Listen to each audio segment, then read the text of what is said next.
तो अभी अपन स्टार्ट करेंगे थियरम, है ना। अभी अपन सब थियरम कंप्लीट करेंगे वन बाय वन। तो थियरम क्या है? बेसिक प्रोपोर्शनैलिटी थियरम, जिसको अपन शॉर्ट में क्या बोलते हैं? बीपीटी बोलते हैं, है ना। बीपीटी थियरम ये काफी इंपॉर्टेंट थियरम है, और ये एक एग्जाम के बाद एक एग्जाम में पूछ लेते हैं उन लोग, ठीक है। और ये आपको आना चाहिए, और कतई इजी थियरम है ये। तो बीपीटी थियरम का स्टेटमेंट क्या है? स्टेटमेंट क्या बोलता है? If a line parallel to a side of a triangle, मतलब कोई एक लाइन है जो ट्राइंगल की एक साइड को क्या है? पैरेलल है, intersecting the remaining side at two distinct point. तो वो लाइन क्या कर रही है? बाकी दो साइड को क्या कर रही है? टू डिस्टिंक्ट पॉइंट पे क्या कर रही है? इंटरसेक्ट कर रही है। टू डिस्टिंक्ट पॉइंट मतलब अलग अलग पॉइंट में। आपको दिख रहा है ये लाइन है जो कि पैरेलल है बीसी को, और ये लाइन बाकी दो साइड को क्या कर रही है? टू डिस्टिंक्ट पॉइंट पे, दो अलग अलग पॉइंट पे क्या कर रही है? इंटरसेक्ट कर रही है, कट कर रही है ना। अगर ऐसा है तो then the line divide the side in the same proportion.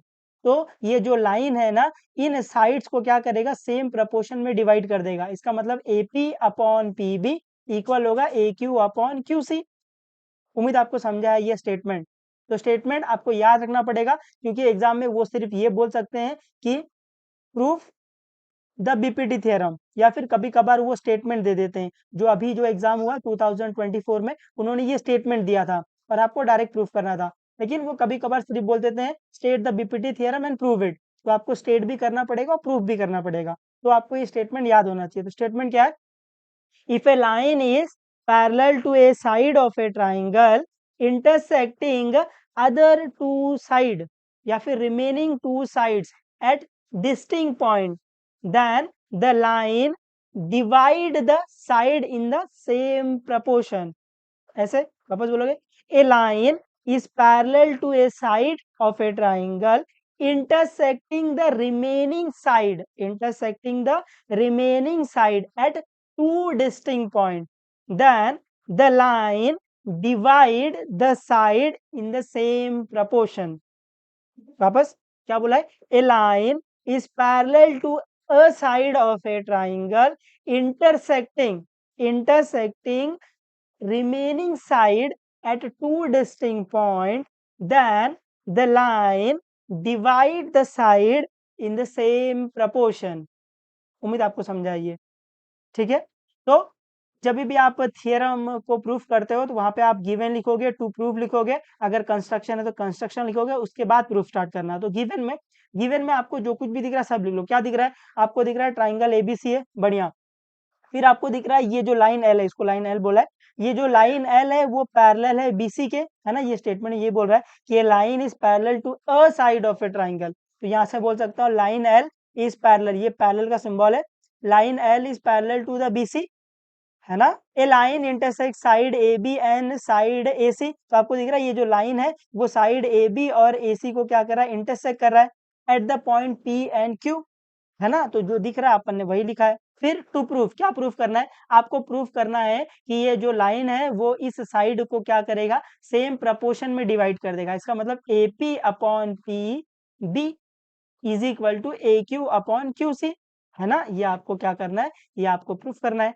तो इसको प्रूफ करने के लिए हम लोग यहाँ पर एक करते हैं कंस्ट्रक्शन। क्या करते हैं? कंस्ट्रक्शन में जॉइंट PC एंड QB।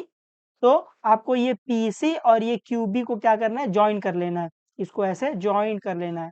ये समझा? उम्मीद आपको ये थ्योरम का स्टेटमेंट और ये गिवन टू प्रूफ कंस्ट्रक्शन समझा है। पक्का? स्टेटमेंट क्या है?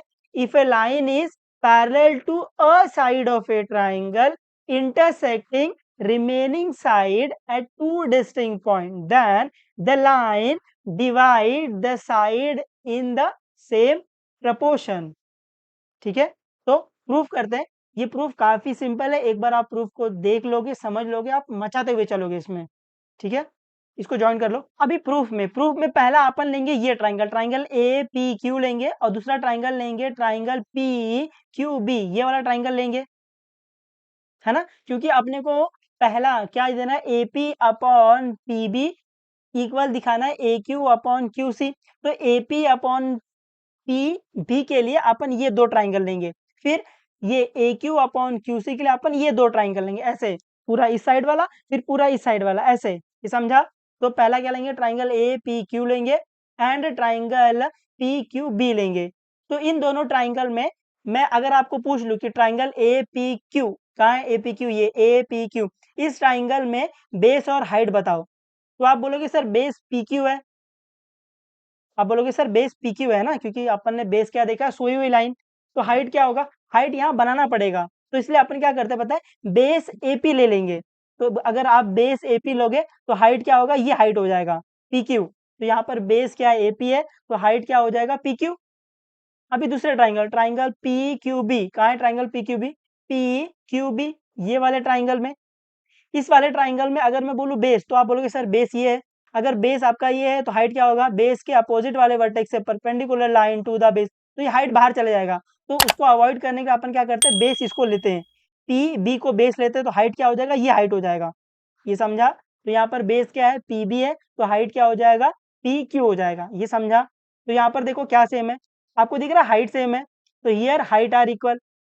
तो अगर हाइट इक्वल है तो मैं क्या बोल सकता हूँ, इस ट्राइंगल की एरिया का रेशियो क्या हो जाएगा, बेस अपॉन बेस हो जाएगा, है ना। ये अपन प्रॉपर्टी 2 पढ़ के आ रहे हैं। अगर हाइट सेम है तो ट्राइंगल के एरिया का रेशियो क्या होगा, बेस अपॉन बेस, तो क्या आ जाएगा, एपी अपॉन पीबी आ जाएगा। इसको अपन 1 बोलेंगे और रीजन क्या लिखेंगे, area is proportion to the base. उम्मीद आपको समझा है ये, पक्का। अभी आपको दिख रहा है, आपको यहाँ पर जो आपको पहला एलएचएस चाहिए रहता, एपी अपॉन पीबी, वो मिल गया है। अभी नेक्स्ट अपने को क्या चाहिए, इसको किसके इक्वल दिखाना है, A Q upon Q C के इक्वल दिखाना है। तो अभी अपन ये दो ट्राइंगल ले लेंगे, है ना। पहले में अपन ने ये दो ट्राइंगल लिया है, अभी अपन ये दो ट्राइंगल ले लेंगे। समझा है, उम्मीद करता हूँ मैं। अभी सेकंड स्टेप में क्या लेंगे, ट्राइंगल ए पी क्यू लेंगे। तो ट्राइंगल ए पी क्यू, ये ट्राइंगल ले लिया है। और क्या लेंगे, ट्राइंगल पी क्यू सी लेंगे। तो पी क्यू सी, ये वाला ट्राइंगल ले लेंगे, है ना, क्योंकि अभी मेरे को ए क्यू अपॉन क्यू सी चाहिए, है ना, इसीलिए ये दो ट्राइंगल ले रहे हैं। तो इन दोनों ट्राइंगल में अगर मैं आपसे पूछ लूं बेस और हाइट क्या है, तो ट्राइंगल ए पी क्यू में आओ। तो ट्राइंगल ए पी क्यू में अगर मैं आपसे पूछूं बेस क्या है, तो आप बोलोगे सर बेस पी क्यू है। लेकिन अगर आप बेस पी क्यू लोगे तो हाइट क्या होगा, बेस के अपोजिट वाले वर्टेक्स से perpendicular line to the base, तो यहाँ पर हाइट बनाना पड़ेगा।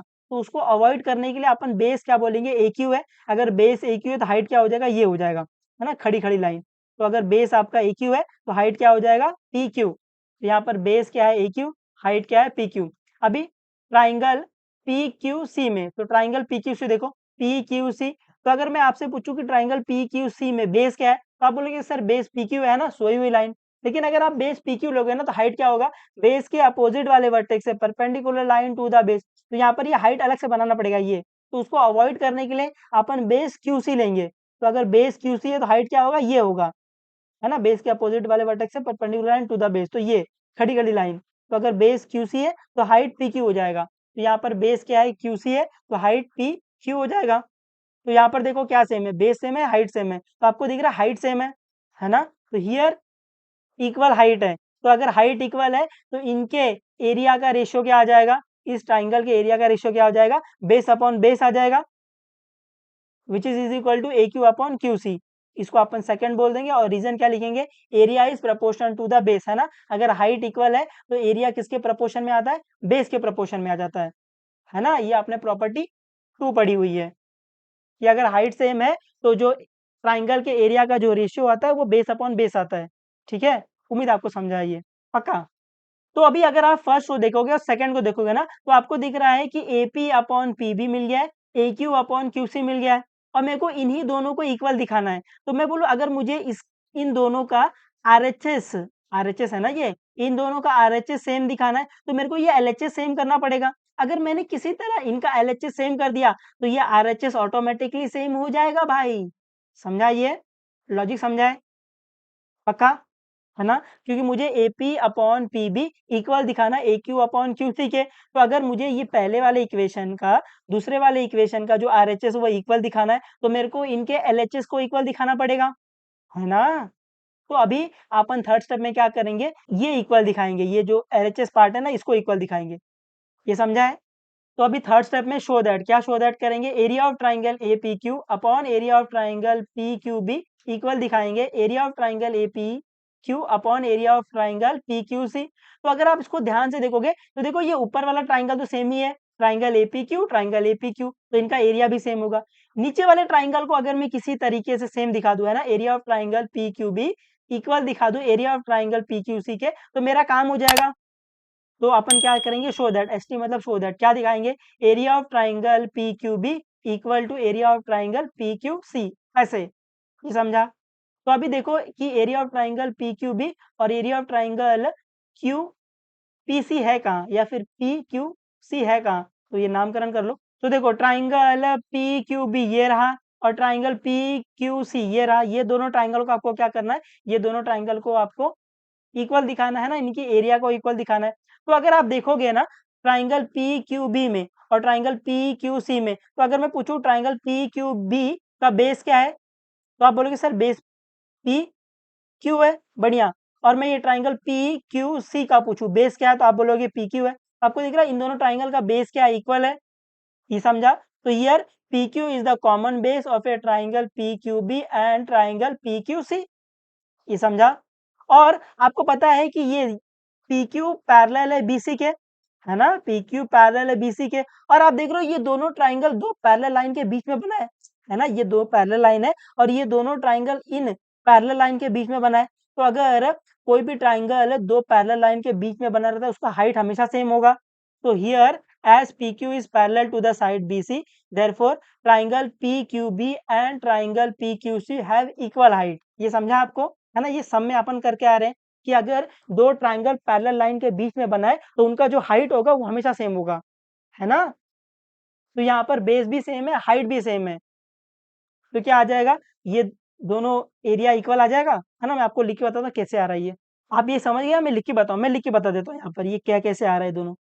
यहाँ पर अपने को दिखा कि area of triangle P Q B, area of triangle P Q C, ये क्या आएगा, तो area of triangle P Q B क्या आएगा, half into base into height, मैं इसको बेस वन हाइट वन बोल लूँ, बिल्कुल। नीचे वाला क्या आएगा, हाफ इंटू बेस, इसको बी टू बोल रहा हूँ, इंटू एच टू आ जाएगा। अभी देखो हाफ से हाफ कैंसिल, और यहाँ पर इन दोनों ट्राइंगल का बेस है वो इक्वल है, तो बेस से बेस कैंसिल, और हाइट भी इक्वल है, तो हाइट से हाइट कैंसिल, तो सब कैंसिल हो गया। तो यहाँ पर अल्टीमेटली क्या बचा, यहाँ पर बचा area of triangle P Q B upon area of triangle P Q C, ये इक्वल आ गया 1/1 के। अगर आप ये नीचे वाला ऊपर भेज दोगे तो ये दोनों एरिया इक्वल हो जाएगा, है ना। तो इसलिए डायरेक्ट यहाँ पर ऐसा लिख दिया है।